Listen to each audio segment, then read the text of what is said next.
નમસ્કાર વિદ્યાર્થી મિત્રો, આજે આપણે સ્વાધ્યાય 10.1 જોવાના છીએ.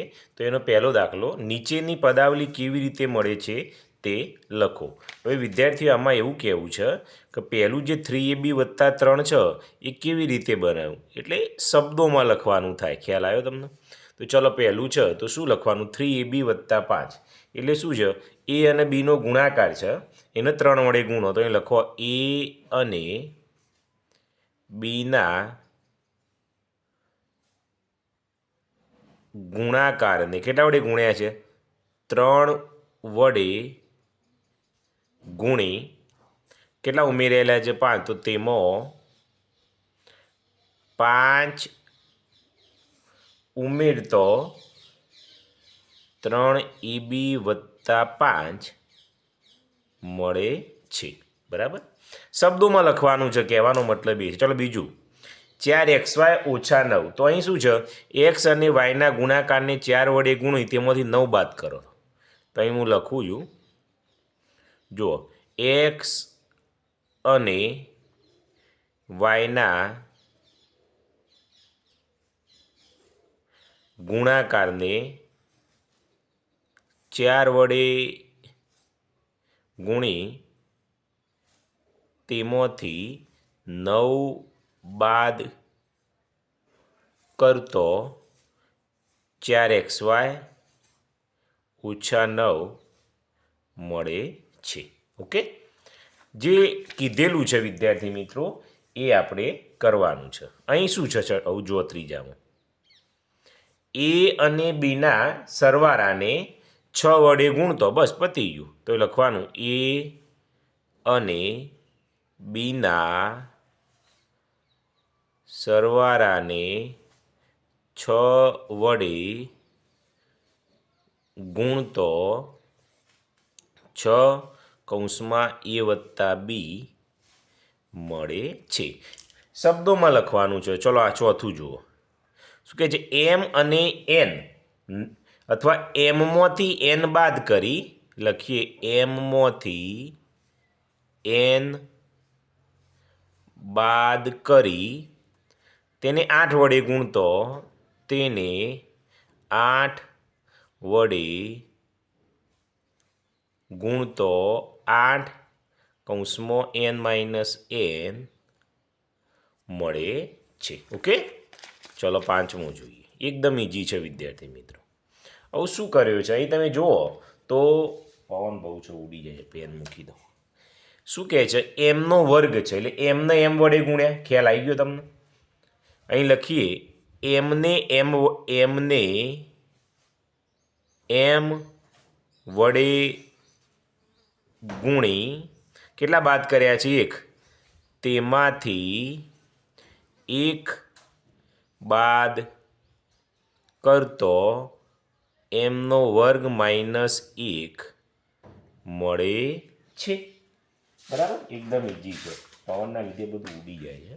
ચલો છઠ્ઠો જોઈએ. શું છે? 4n નો વર્ગ વત્તા 5 છે વિદ્યાર્થી મિત્રો. તો શું કહેવાય? n ને n વડે ગુણી લખીએ. n ને n વડે ગુણી તેને પાછું 4 વડે ગુણતો તેના આ ગુણનફળને લખીએ.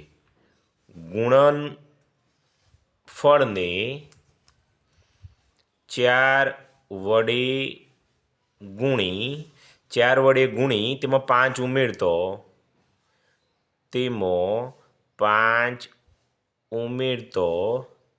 4n વર્ગ વત્તા 5 મળે છે. ઓકે, એકદમ ઇઝી છે વિદ્યાર્થી મિત્રો. જે પ્રમાણે આપણે કરીએ છીએ એ પ્રમાણે આપણે લખવાનું છે. ઓકે, ચલો સાતમો જોઈએ. ab વત્તા 5 ભાગ્યા 2.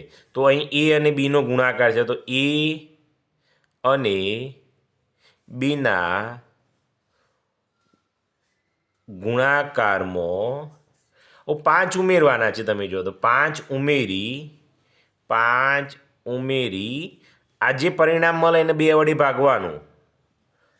પરિણામને 2 વડે ભાગતો ab વત્તા AB સોરી આ નહીં AB વત્તા 5 ભાગ્યા 2 મળે છે. ઓકે, આ રીતે વિદ્યાર્થી મિત્રો તમારી શૈલી તમારી ભાષામાં જ લખવાનું છે. એવું નહીં પાછળ આપ્યું છે જવાબ એના આપણે કોપી મારી દઈએ, એવું કરવાનું નથી. ચલો આઠમામાં જોઈએ. જોજો આઠમું એકદમ અહીં શું કર્યું છે, એક્સ અને વાયના ગુણાકારમાં 3 બાદ કરવાના. જે પહેલાં કર્યું છે લખીએ. એક્સ અને વાયના ગુણાકારમાંથી 3 બાદ કરી આખા પરિણામને કેટલા વડે ભાગ્યા? 4 વડે ભાગતો XY ઓછા 3 ભાગ્યા 4 મળે છે. ઓકે, ચલો નવમું જુઓ. આ થોડું અલગ છે પણ ઇઝી છે. એક્સને 2 વડે ભાગી અથવા એક્સના અડધામાંથી લખો. જુઓ, એક્સના અડધામાંથી વાયનો ત્રીજો ભાગ, વાયનો ત્રીજો ભાગ બાદ કરતો એક્સ ભાગ્યા 2 ઓછા વાય ઓછા 3 મળે છે. ઓકે વિદ્યાર્થી મિત્રો, એકદમ ઇઝી છે. આપણો જે પહેલો પ્રશ્ન છે તમારો એ પૂર્ણ થાય છે. આવું શું કહે છે, નીચેની પદાવલી માટે ટ્રી ચાર્ટ બનાવો. તો વિદ્યાર્થી મિત્રો આ પણ એકદમ ઇઝી છે ટ્રી ચાર્ટ. હું તમને એક બે શીખવાડીશ એટલે આવડી જશે. ચલો જુઓ રડો. પહેલો 3AB વત્તા 5.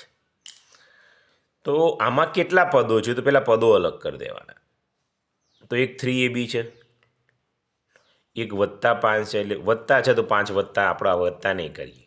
હવે આમાં કેટલા છે? 3 છે તો 3 કરી દેવાના. 1 2 અને 3 તો 3AB. અહીં 5 છે તો 5ને મૂકી દેવાનું, આગળ કરવાની જરૂર છે નહીં. આગળ કરો કે ના કરો કોઈ ફરક પડતો છે નહીં. આમ કંઈ પોચ રાખો તો પણ ચાલે ને આગળ ખેંચો, પણ આગળ કંઈ ખેંચવાની જરૂર છે નહીં. ઓકે, આ વિદ્યાર્થી મિત્રો આપણો જવાબ આવી ગયો છે. ચલો બીજો લઈએ. બીજો છે 8XY ઓછા 7. ઓકે, તો વિદ્યાર્થી મિત્રો આ દાખલો છે એ કઈ રીતે ગણવું? તો પહેલાં અલગ કરી દઈએ. તો પહેલાં શું કરીશું, આનું વિભાજન કરી દઈએ. તો એક છે 8XY અને ઋણ 7 છે તો ઋણ લખવાના, ધનમાં નહીં લખવા ચાલે. અહીં 3 પછી તો 3 કરી દઈએ. 1 2 અને 3. અહીં છે 8, અહીં છે X, અહીં છે Y. આ છે એ કયા છે? તો ઋણ 1 છે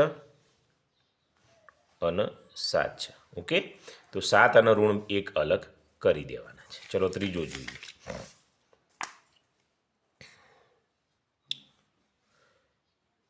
6Y ઓછા 3X વર્ગ. તો વિદ્યાર્થી મિત્રો અહીં શું કરવાનું છે? ડાયરેક્ટ જ 2 ભાગ પાડી દો. એક 6Y કરી દઈએ અને માઇનસ છે તો -3X વર્ગ કરી દઈએ. ઓકે, અહીં 2 છે, એક 6 કરી દઈએ અલગ અને એક અહીં Y કરી દઈએ.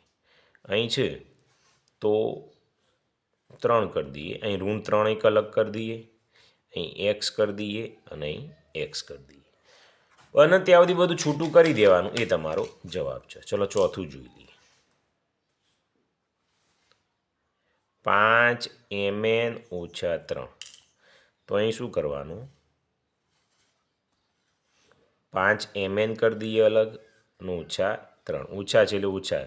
આમાં 3 છે તો 1 2 અને 3. એક 5 છે, એક M છે અને એક N છે. આને ઋણ છે તો અલગ કરી દઈએ. એક ઋણ 1 કરીએ અને એક ધન 3 કરીએ. ઓકે, ચલો પાંચમો કયો છે? 2x વર્ગ y ઓછા 7 છે. તો આને અલગ કરીએ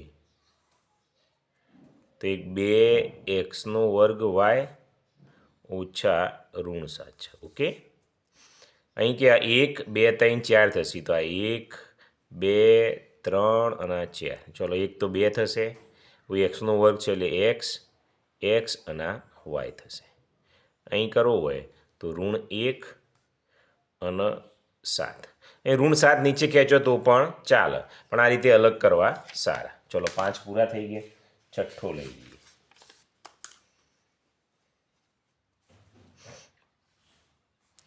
2 - x + x².